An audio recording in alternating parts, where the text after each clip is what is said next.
d'une certaine façon, c'est bel et bien à la rentrée, donc déjà l'hiver. J'ai un plaid, une tisane, on va parler littérature évidemment, mais encore un peu de rentrée littéraire. C'est effectivement un genre de roman saisonnier dont j'ai envie de parler. Euh, alors, moi, il y a une pile à lire qui est monstrueuse en ce moment, et il n'y était pas, mais j'avais envie de le lire quand même, alors je l'ai fait. Il s'agit du deuxième roman de Marcia Burnier, Hors d'atteinte, de chez Cambourakis, son collection sorcière, qui a été fondée, me semble-t-il, par Isabelle Cambourakis, que je salue. J'ai déjà parlé des Orageuses, je le mettrai à la fin. Et pour en parler mieux rapidement des Orageuses, c'est un roman que j'ai plus aimé à la deuxième lecture qu'à la première. Et j'ai cité évidemment les Orageuses dans mon essai. Ah bah alors, puisque je l'ai accessible ici, on va le montrer. Boum. Donc il y a un petit passage sur les Orageuses, entre autres. Donc c'est aussi pour ça que j'avais envie de voir qu'est-ce que ça donne. Puis moi en ce moment, je pense que je vais faire un peu des enregistrements, mais j'essaie d'écrire, c'est dur. Donc voir comment quelqu'un de comparable, en fait, une personne dans laquelle je peux me projeter écrit, c'est aussi quelque chose de particulièrement intéressant. C'est plus facile de se projeter en Marcia Burnier que, je sais pas, mon Victor Hugo, vous voyez, et ça sans aucun discrédit ou quoi, mais il y a quand même ces questions-là qui sont d'abord, en fait, extrêmement actuelles et contemporaines et sur des phénomènes de ressemblance, alors que je n'ai jamais rencontré Marcia Burnier, mais je veux bien. Bon, je m'égare, comme d'habitude, je m'étais dit, tiens, on va essayer de se concentrer. C'est un peu ridicule, encore une fois. Donc, j'avais bien aimé Les Orageuses, vraiment bien aimé, qui raconte cette histoire un peu collective de vengeance et de réparation. C'est un récit... alors, c'est marrant, les libraires m'en ont parlé en me disant « Ah oui, c'est plus facile, c'est moins violent. » Alors, moi, j'avais pas trouvé que Les Orageuses c'était spécialement violent, mais bon, après, la violence, c'est quelque chose qui m'intéresse, donc forcément que Les Orageuses étaient pas... je m'intéressais au genre du Rape and Revenge, à Dirty Weekend, enfin, c'est aussi un roman dont j'ai parlé et sur la chaîne et dans le livre. Les Orageuses, c'est beaucoup plus gentil que Dirty Weekend. C'est beaucoup moins violent. Mais c'est sûr que par rapport à ce qu'on attend des femmes et à ce tabou de la violence féminine, il se passait un peu autre chose. Et c'est ça qui m'avait beaucoup intéressé dans Les Orageuses. Mais voilà, c'est un roman qui était quand même déjà très intéressant et qui a occupé une place assez signifiante quand même dans le champ, pas seulement féministe mais aussi littéraire. Et c'est très précieux. Hors d'atteinte, c'est encore autre chose. Je sais pas si c'est un récit de réparation. Il est un peu présenté comme cela. Je dirais que oui, mais pas tout à fait. C'est pas non plus un récit de rétrospection. C'est quelque chose qui est un peu entre les deux et c'est en même temps quelque chose qui va être de l'ordre de la parenthèse. Et en fait, je crois que c'est un récit sur la temporalité. Et sur un type de temporalité assez particulière, celle des violences conjugales. Donc évidemment, trigger warning. Mais c'est un trigger warning, pas forcément donc voilà, sur des scènes qui vont être graphiques. Il n'y a pas de violence conjugale physique. Plus de ce qui va être de l'ordre de ce qu'on appelle parfois la relation toxique, ce qu'on appelle parfois l'emprise. Moi, je préfère là utiliser les mots de la police et de la justice, ce qu'on appelle violence psychologique. Parce que je trouve que bon, Emprise parle beaucoup des phénomènes sectaires et on est sur des phénomènes qui sont très proches. Ah tiens, je vais voir si je pense à le partager, mais j'avais entendu quelque chose qui m'avait beaucoup plu dans l'émission juridique de France Culture, qui faisait intervenir notamment par Patricia Jamoul, je crois, qui bosse beaucoup sur ces questions d'emprise et sur le parallèle entre les violences, voilà, notamment intrafamiliales, notamment incestueuses et les sectes, que ce sont un peu les mêmes mécanismes avec un dedans, un dehors. Intrafamilial et en fait aussi conjugal. Et c'était des rapprochements que j'avais déjà vu faire auparavant, notamment par Carabin Citron sur Twitter, maintenant sur Blue Sky, ou ce genre de choses. Bon, ça, ce sont toujours des choses qui m'intéressent vraiment beaucoup. D'ailleurs, j'ai un Blue Sky, je vais mettre le Twitter, l'Insta, le Mastodon et le Blue Sky en description, ça vous intéresse. Donc il y a quelque chose comme ça. Alors, de quoi ça parle, qu'est-ce que ça raconte? Ça raconte un peu un moment de vie d'Erin, qui est un genre de moment de bascule, enfin en tout cas qui est en train, alors peut-être je vais lire comme d'habitude une qui pite, mais voilà, en tout cas qui part et qui va s'installer, qui part de Paris pour s'installer dans les Pyrénées, et qui part surtout d'un couple, mais qui avant d'être parti de ce couple est parti d'abord dans un appartement parisien, donc on passe pas directement du couple à ce moment-là.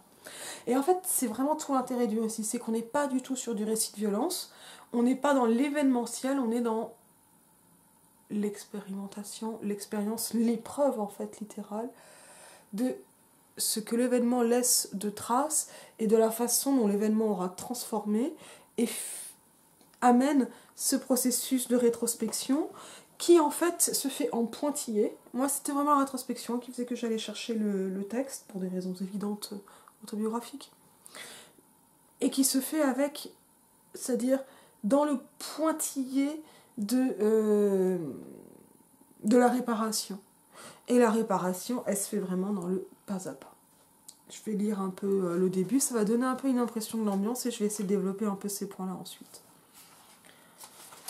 Alors, c'est très beau, mais ça, c'est comme toujours chez Cambourakis. Donc là, on est vraiment sorti en septembre 23. Est-ce que j'ai l'image d'illustration quelque part? Enfin, voilà. C'est toujours aussi joli.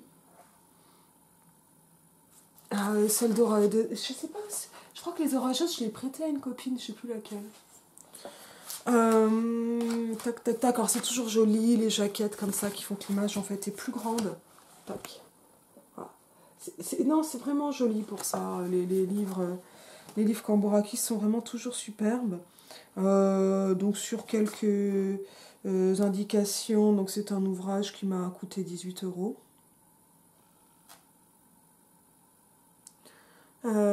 Marcia Burnier est une autrice franco-suisse dont le premier roman Les Orageuses est sorti en 2020. Née à Genève, elle vit désormais en Haute-Savoie. Elle a notamment co-créé le zine littéraire féministe It's Been Lovely But I Have to Swim Now et publie de nombreux textes de non-fiction. J'avoue que je les connais pas trop, il faut quand même que je la suive à mon tour sur les réseaux. On a des remerciements finaux, ce qu'on trouve pas forcément ça dans tous les textes. Et pour l'illustration, c'est moi qui ne sais pas où aller en fait. Donc, Géraldine Alib. Donc voilà, c'est très joli. Et donc collection dirigée par Isabelle Cambourakis. Alors, 2 épigraphes qui sont mises en exergue. On rappelle, l'épigraphe, c'est la citation qui est détachée. Ça, c'est mon côté prof de français. Hein. Et l'exergue, c'est la situation. C'est le lieu, en fait, de où aller. Peut-être qu'en effet, j'étais la personne la plus seule au monde, et peut-être que c'était bien. Cheryl Strayed.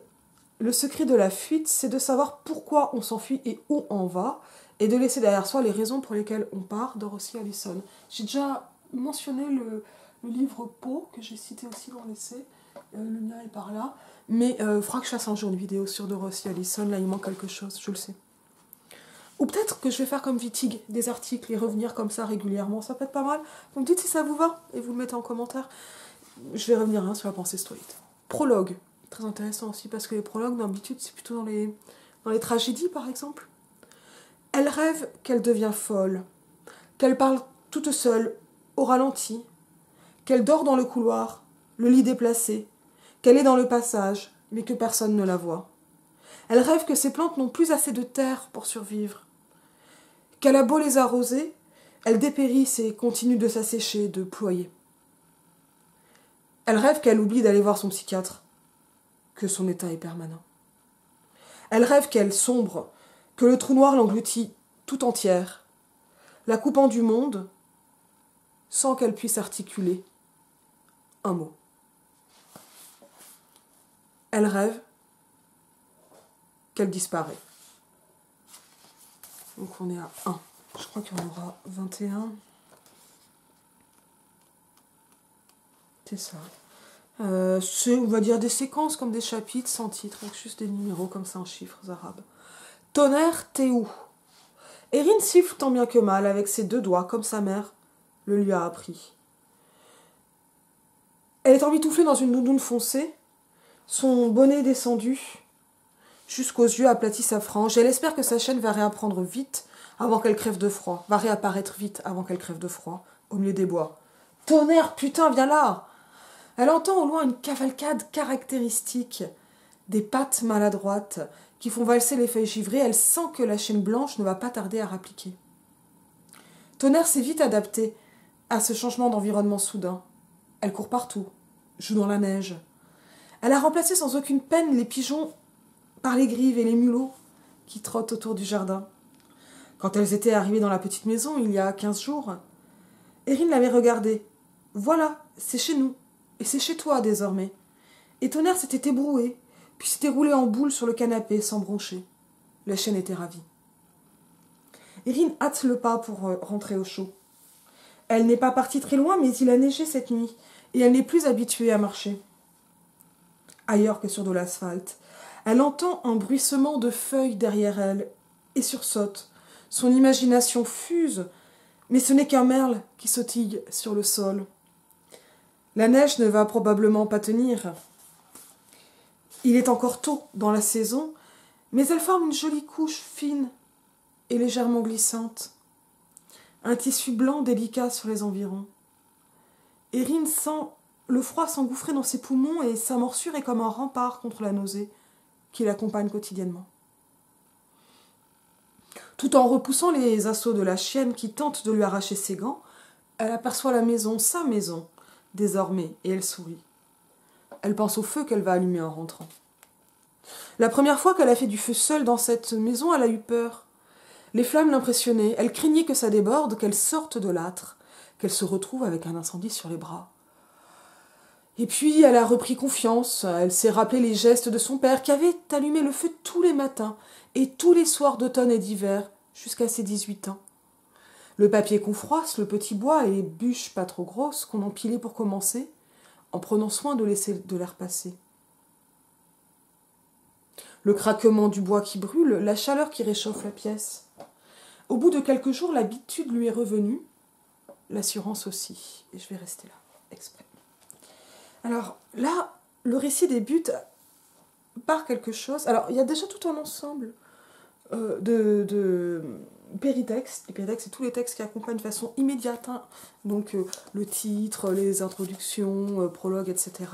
Un texte, avant et après. Péri, c'est vraiment autour, hein, comme la périphérie. Qui vont conditionner, déterminer le programme de lecture, l'horizon d'attente du lecteur, de la lectrice, de lectrice. C'est-à-dire ça, on va l'avoir avec ce titre assez énigmatique, l'illustration, qui représente un paysage, mais avec des couleurs qui ne sont absolument pas naturelles. On est en littérature en fait, hein, comme on est en art.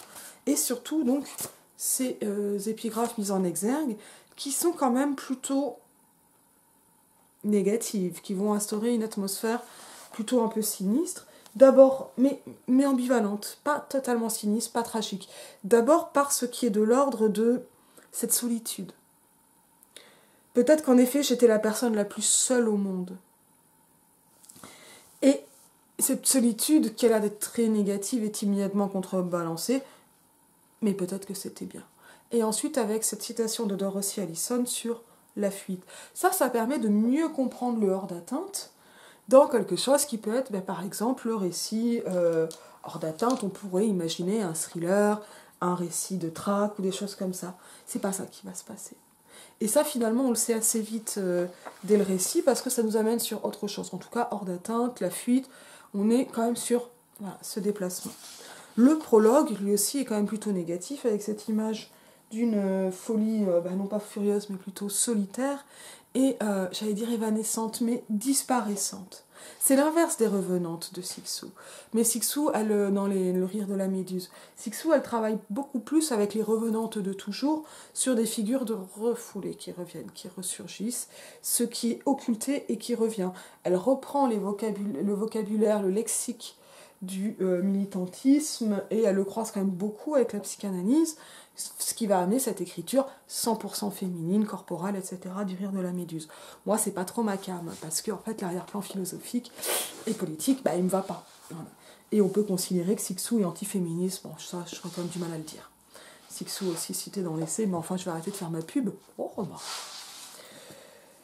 Et on a ensuite, ce prologue qui est quand même étonnant, puisqu'on va avoir une espèce de disparition quelque chose qui ne colle donc pas avec le texte, puisque un prologue d'habitude c'est plutôt théâtral, dramatique, et là on va être dans un roman.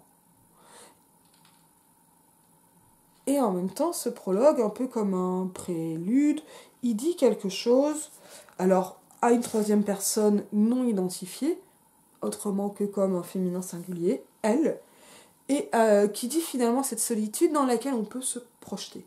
Notamment parce que normalement le pronom personnel, comme ça, hein, les je, tu, etc., ceux de troisième personne, on les appelle anaphoriques.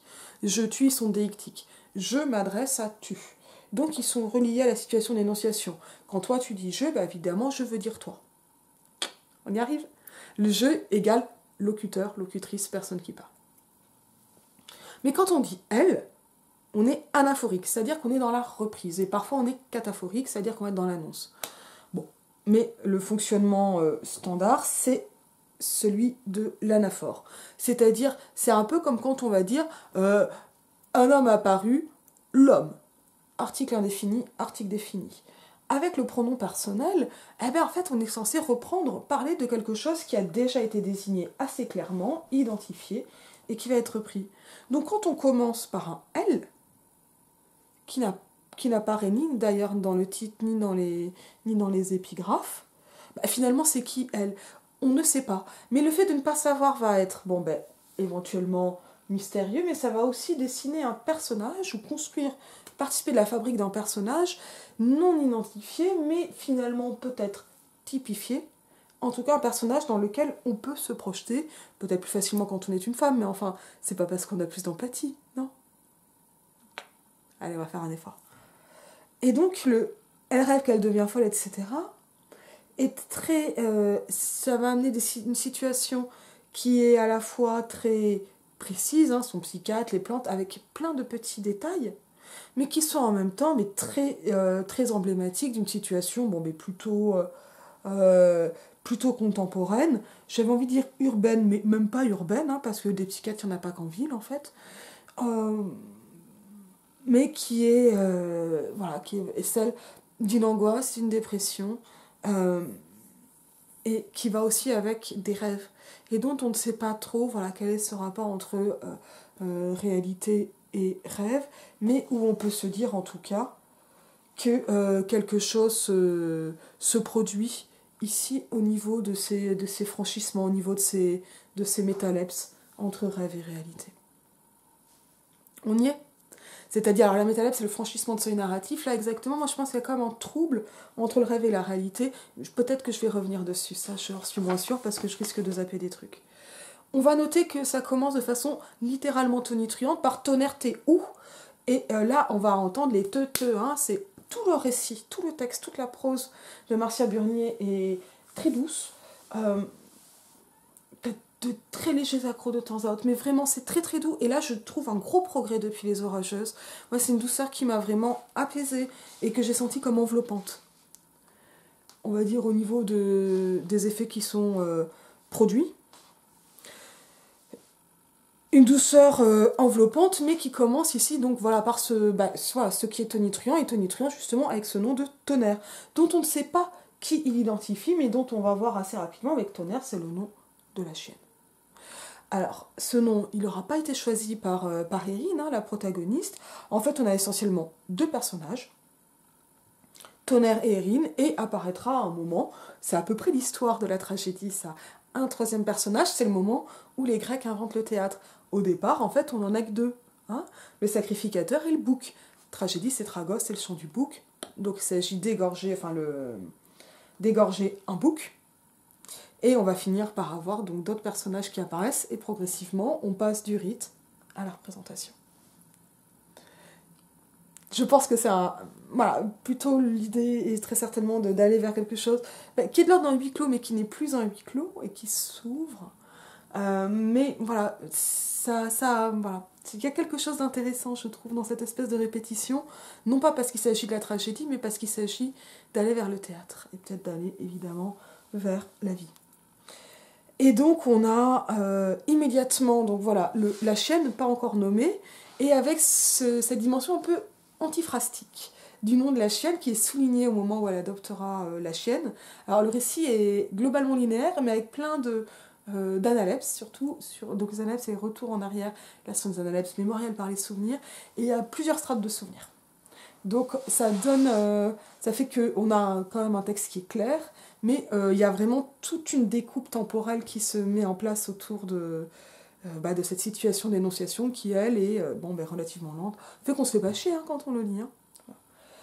Et voilà. Et cette antiphrase, elle est quand même intéressante parce que finalement, le nom de la chienne est tonitruant, l'arrivée de la chienne est tonitruante, mais la chienne elle-même est réconfortante.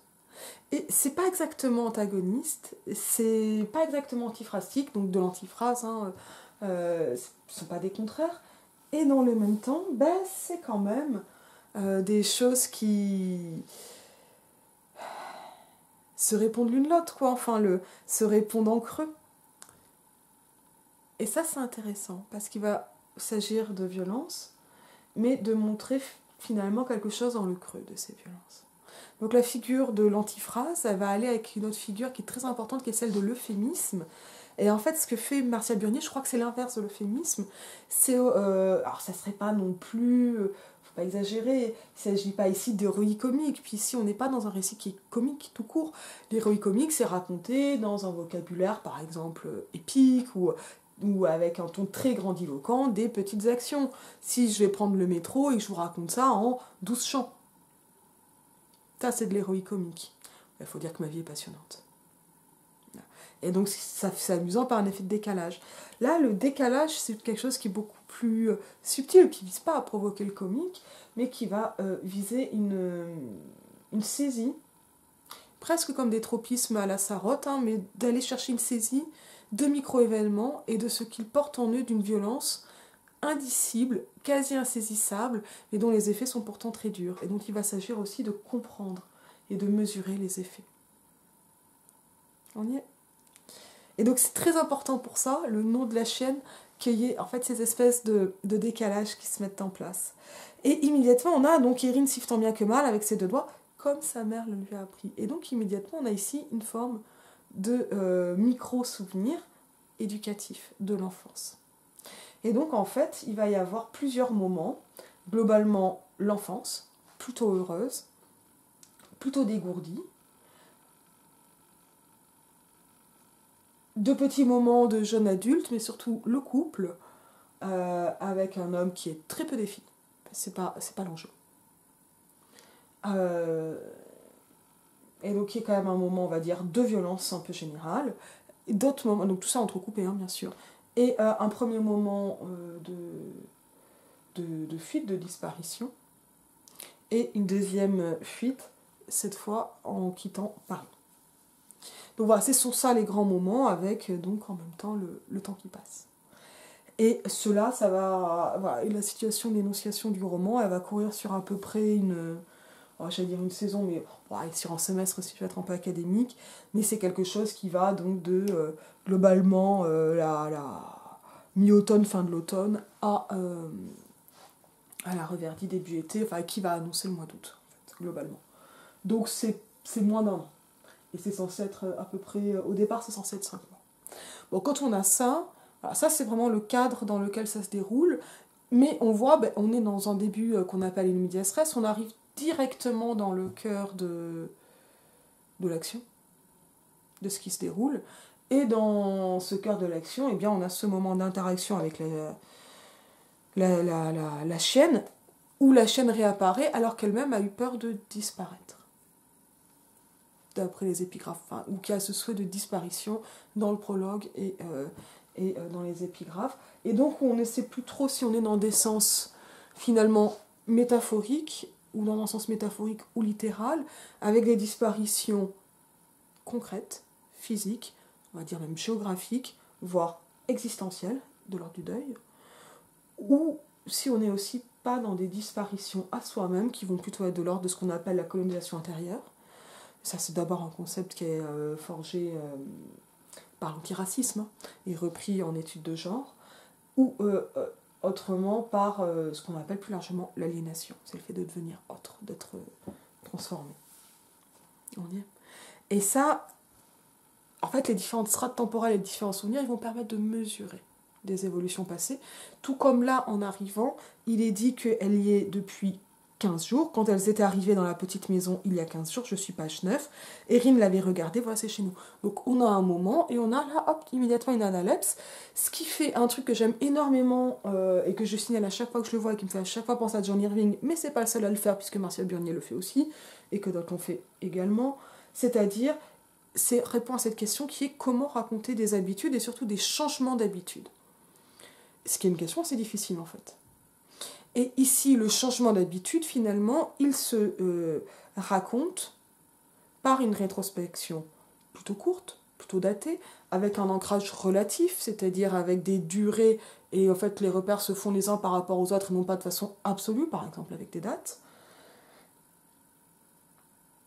Ce qui, ça va accompagner toute la temporalité très, très précieuse et précise et travaillée du roman.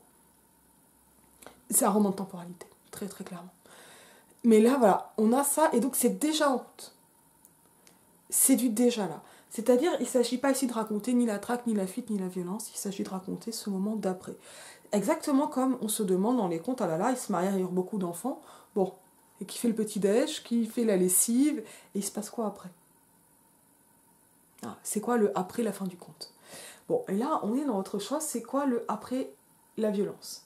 Et une violence, et c'est très important de le dire, alors ça peut réparer du monde, je le pense, mais c'est important aussi littérairement. C'est-à-dire que c'est, voilà, donc on a dit les violences psychologiques, de l'ordre de l'emprise, de la toxicité, moi j'aime parler de violences psychologiques, parce que ça dit ce qui est, et qui peuvent être du dénigrement, de l'inversement de culpabilité, du contrôle coercitif, par exemple. Et tous ces exemples-là se retrouvent hein, dans le récit que fait Marcia Burnier. Mais ce qui m'intéresse là, c'est de voir que la violence, alors en faisant le choix d'une violence non spectaculaire, non visible, Marcia Burnier sort de ce qu'on appelle une littérature événementielle classique. C'est exactement la littérature façon flèche tirée que condamne, qui lasse plutôt.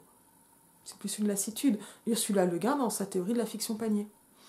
Et elle va bien plus vers une espèce de fiction panier, on va dire ici qui ramasse les petits morceaux hein, avec sa petite cuillère, et le petit pot de beurre peut-être. C'est voilà, cette fiction qui va ramasser, et qui ici va surtout ramasser les souvenirs, et voir ce qu'on peut en faire. Alors, cette image des souvenirs qu'on ramasse, ça me rappelle aussi Pauvre folle de Claude Delhomme dont je parlais la semaine dernière, hein, avec cette concrétisation très métaphorique des souvenirs. Ici, il n'y a pas cette métaphore du tout. Ça se fait dans la narration, dans la façon dont le personnage se remémore, ou dont la voix narrative, l'instance narrative, va agencer ou expliquer. Parce que dans une focalisation globalement interne, mais surtout omnisciente, puisqu'on connaît, pas omnisciente du futur, mais omnisciente au moins du passé, ce qui va permettre des comparaisons. Mais des comparaisons qui vont surtout accompagner le personnage, bien plus qu'il ne s'agit de le commenter, de le critiquer, certainement pas de s'en moquer. Et donc là, en fait, la voix narrative, elle est à la fois omnisciente, parce qu'on n'est pas en discours intérieur en permanence, et à hauteur du personnage. Exactement comme Justine Triet filme à hauteur de chien dans Anatomie d'une chute. J'ai adoré, sans surprise. J'attends que le monde me demande d'écrire une tribune. Comme dommage que ce soit pas en sélection pour l'Oscar étranger, mais bon, ça peut quand même être présenté apparemment. Donc, voilà. Et on va noter, mais qu'il n'y a pas, ou peu, ou pas vraiment, de portrait d'Erin. Ce qu'on a surtout, c'est un portrait par les comportements, par les actions, par le caractère, et éventuellement par les fringues, quoi, ce genre de choses.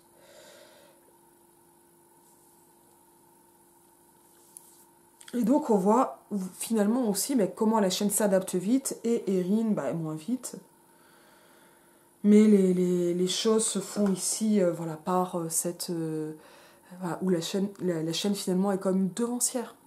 Et donc toute la relation entre la chienne et la femme est ici extrêmement importante et précieuse pour dire quelque chose d'un lien, d'une solitude qui n'est pas une solitude, pour se mettre aussi à hauteur d'animal et parler plus globalement de cette femme qui, elle, donc se met bien, s'engage littéralement pour sa chienne, s'occupe de sa chienne, prend soin. Et en même temps, va suivre l'exemple de sa chienne. Et son courage et être rassurée par elle. Il y a en fait un partenariat qui se noue entre les deux, mais c'est pas non plus la scie chien fidèle, ou voilà, il n'y a pas une espèce de romantisation avec une chienne qui ferait des choses extraordinaires. Enfin, elle est intelligente la chienne, hein, mais voilà. On reste quand même du côté humain. Sinon, il faut aller du côté de Vinciane Debré.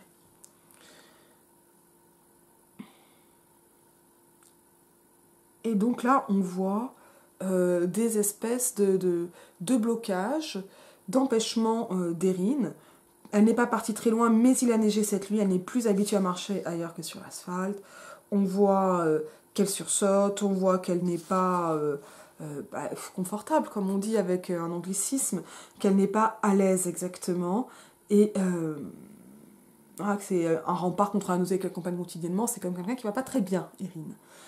Et c'est ce pas très bien un peu diffus qui va être représenté et esquissé, parce qu'il va s'agir aussi pour Erin de s'en rendre compte pour faire sauter ces différentes barrières une à une. Et ça, c'est extrêmement précieux, je crois, parce qu'il ne s'agit pas d'un roman qui va parler explicitement et de façon théorique d'un savoir ou deux savoirs sur les violences conjugales. Par exemple, Erin, elle pourrait aller lire des blogs, le site de Muriel Salmona, apprendre des choses, les travaux de Gonella Le Sueur et Prigent, là j'ai oublié son prénom, voilà, sur le contrôle coercitif par exemple. Il n'y a pas. C'est pas de ça dont il s'agit. C'est elle-même qui va se voir elle-même et s'observer elle-même avec ses observations temporelles différentes, dans une solitude qui est d'abord une fuite, ensuite un refuge, et qui est finalement quelque chose comme épousé. Alors, il y a quand même une prise en compte des réseaux sociaux, notamment Instagram, et une mise à distance très nette de ça, mais ça c'est vraiment à l'arrière-plan du récit. Je le dis vraiment pour Marie-Anaïs qui adore ce genre de choses, vraiment. Mais voilà, ce qui va se passer, moi qui m'a beaucoup plus intéressée, c'est l'hyper-focalisation, ou même j'ai envie de dire l'hyper-focus sur les détails. Parce que ça, c'est quelque chose qui est très caractéristique quand on est victime, et notamment, pas seulement quand on est victime de PTSD, c'est-à-dire par exemple de syndrome de stress post-traumatique ou SSPT. Il va y avoir quelque chose qui va se focuser sur les détails, et moi, vraiment, ça me questionne énormément, cette question-là, mais c'est le détail sur lequel on s'accroche auquel on s'accroche pendant une violence, mais c'est aussi le détail dont on va se souvenir et qui va nous signaler qu'il y a eu une violence. Ça, c'est quelque chose que j'ai vraiment compris hier soir, en écrivant moi-même, qu'il y a des détails dont finalement on ne se souvient, et qui en eux-mêmes peuvent dire ou ne pas dire des choses, mais qui souvent en fait disent, qui peuvent être la petite phrase, le geste qu'on n'a pas compris mais qui nous a marqué. Et en fait finalement ce qui va vraiment nous dire la violence, c'est le fait qu'on s'en soit souvenu alors que c'était anodin. C'est-à-dire que ça nous a marqué, littéralement, et pas seulement comme on marque un corps de bleu. Mais que si on s'est souvenu de cette chose-là, même si on n'a pas su en faire quelque chose, telle la poule qui aurait trouvé un couteau, et avec son air con et sa vie basse, je parle pour moi, ça c'était des expressions que mon père adorait, le détail, il est là aussi pour qu'on se souvienne, parce qu'à un moment, il va devenir un indice. Si on attaque cette phase, par exemple, de rétrospection. Et le fait de s'être souvenu est en soi un indice. Et peut-être encore plus que la chose souvenue. Ce qui ne veut pas dire que la chose n'est par exemple, pas fiable ou qu'elle est fiable. Je parle d'autre chose. Je parle du fait de s'être souvenu. Et de ce que ça veut dire. Et cet hyper-focus, on va le garder quand on est en état d'hypervigilance. Et ça explique des états d'angoisse terribles. Et dans le cas d'Erin, elle a été donc avec un chum, on va dire un chum, j'aime bien dire un chum, qui était très contrôlant, et contrôlant notamment en inculquant des peurs, ce que j'ai trouvé très intéressant au-delà même du couple, hein, d'ailleurs cette question de l'inculcation des peurs, et donc des peurs qui vont revenir, alors pas de façon extrêmement grossière, mais qui vont en plus être diffuses et qui vont se dire, bon évidemment, au-delà d'un souvenir précis, mais qui contaminent, qui envahissent l'espace et qui font qu'on est encore contrôlé, pas forcément par le conjoint, mais par cette peur, et cette peur qui est, bah, je le pense, c'est vraiment mon point de départ dans Des femmes et du style. Moi j'aurais parlé de hors d'atteinte, c'est sûr, je l'aurais mentionné pour ça. La peur, c'est vraiment cette espèce de point de départ de la vie des femmes, ou de la plupart des femmes, cette espèce de caractérisation commune, d'au moins, alors que ça a marché ou pas, hein, il y a plein de femmes, enfin il y a des femmes sur qui ça ne marche pas, mais qui va permettre de restreindre l'horizon et donc la mise en place du contrôle. On apprend aux filles à ne pas être débrouillardes, en gros. À ne pas se débrouiller, à être peureuses, et très peureuses, et cela pour... bah ça fait qu'elles vont pas trop loin. Hein. Si elles ont peur de se perdre dans les bois, elles vont pas aller dans les bois, par exemple. Ça sert à ça aussi le petit chaperon rouge, ça sert à ne pas aller dans les bois, à ne pas faire la rando. Et donc, chez Erin, voilà, c'est vraiment ça qui est au centre de Hors d'atteinte, où donc c'est elle-même qui est hors d'atteinte, mais finalement c'est aussi son but qui est hors d'atteinte. On est dans un titre thématique mais un peu mystérieux, et on peut comme ça gloser sur qu'est-ce qui est hors d'atteinte dans le titre. Au départ c'est Erin qui se met hors d'atteinte de tout, parce qu'elle s'enferme également, elle se protège et elle s'enferme, et que les choses lui semblent hors d'atteinte, et ça ne va pas en fait durer. Alors en fait si, ça va durer, parce que donc voilà, ça c'est vraiment très important, parce qu'en fait on sort de l'événement de la violence, on sort de la violence, c'est-à-dire de la question, on va dire, graphique, voyeuriste de la violence, pour aller vers autre chose, et surtout sur ses effets. Et en fait la question c'est comment la violence dure en s'inscrivant dans le temps, et qu'est-ce qui se passe quand on commence à lutter contre la violence, et qu'en fait on se retrouve à lutter contre soi. Et contre le soi aliéné par cette violence. Et là, le cadre d'Erin, du personnage, c'est vraiment de se retrouver dans un lieu qui lui rappelle un peu son enfance, et en même temps dans lequel elle n'a jamais mis les pieds, qui est totalement inconnu, ou elle est totalement inconnue, j'ai un cheveu, ou elle est totalement isolée, et où il va falloir qu'elle se retrouve un rythme de vie, des occupations, voilà. Donc elle bénéficie d'un petit chômage, d'un peu d'économie, et voilà. Donc elle se met d'abord elle-même hors d'atteinte, et voilà. La question va être aussi qu'est-ce qu'il s'agit d'atteindre. Et ça va passer par toute cette question donc d'inscription dans la durée et de comment faire disparaître cette aliénation ou sortir de cette aliénation, eh bien elle ne peut pas se raconter de façon héroïque. Parce qu'il n'y a pas d'héroïsme là-dedans. Et on se rappelle comment Virginia Woolf disait il faudrait des épopées des microbes. Mais en fait, il n'y a pas d'épopée des microbes. Parce que la maladie, sauf les très souvent la maladie, elle s'inscrit dans le temps. Et en fait, en tout cas, les maladies que l'on comprend mal, ce sont les maladies chroniques. Et les handicaps invisibles, ce qui ne fait pas événement. Et qui n'entrent pas dans nos catégories ou nos façons de penser. Et donc là, voilà, ce qui doit ce qui se passe dans Hors d'atteinte, c'est ça. C'est montrer cette durée, faire sentir cette durée. Et ça passe par une hyperfocalisation, donc une attention très forte à des détails, qui ressemble à l'hypervigilance, mais qui devient aussi autre chose, qui devient aussi un soin. Un soin dans la narration, qui est quand même pas mal détaillé, et qui est le soin du personnage, d'abord pour son environnement, sa chienne, l'attention qu'elle va porter au fait qu'il y ait ou non des animaux autour d'elle, au changement de l'environnement, du paysage, de la nature, de tout ce qui va se passer, et qui va permettre un changement très progressif d'elle-même. Il n'y aura aucun miracle, il n'y a pas de métamorphose. Et c'est en ça que Hors d'atteinte est vraiment précieux. Parce qu'il nous montre un processus très lent. Et encore, il est à quelques mois. C'est plutôt rapide en fait, sur une vie. Et il n'est pas fini, il n'y aura pas de miracle, il n'y aura pas de métamorphose. Voilà.